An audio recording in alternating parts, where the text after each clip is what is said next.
There we go. All right. The working piece is just a piece of deer antler that I've drilled out. Now this one cracked, so I did some, decorative wrapping just to help keep it together. But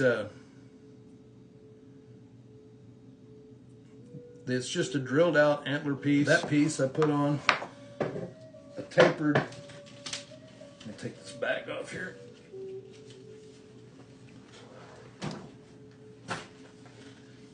I just tapered the end on an old bow to where it'll accept those tips on there, and I've got several different sizes. This is more of a larger indirect, I use this on bigger pieces. I've got a new one that I'm going to be breaking in here. I've worked with it a little bit, but it's quite a bit longer. You can see that it'll sit in the same way, and there's the working tip, and as it works back, I'll kind of work out of this bend that's in it. But the rest of it is just an old bow that I made years ago that I was shooting it one day and it made a really loud crack. It scared me and I didn't want to shoot it anymore, but I didn't want to throw it away because I put too much work into it. It's one of my first bows that I made. So for indoors, I've got this, just a ball of leather tied up on the bottom of it to kind of give it a little padding up against the wall in my KVO, in my napping area. But when I'm outside, I just take a piece of rock or something like that, kind of drive it down into the dirt a little bit, and then put the tip of this and jam it down into the dirt. It's just to keep it from moving backwards, like to jump like this when you hit it. And then on that,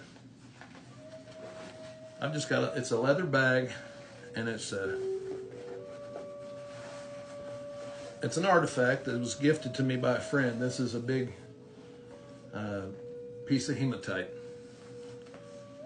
and I call it my mojo rock. This was found about 50 miles from the formation of where it comes from. So somebody purposely carried 10 pounds of hematite. So it was important, whatever it was. I think it was probably a hide breaker. Yeah, Trevor, this is, it's a modification of what I've seen other people do, and that's why I encourage people to watch anybody nap you can, because they're going to do something, like where I saw this shaft punch originally.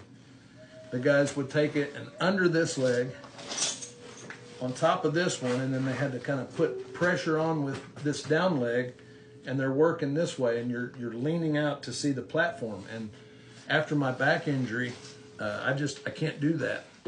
My back was so inflamed after using it for a few minutes. But this way, that weight just holds that down on my leg.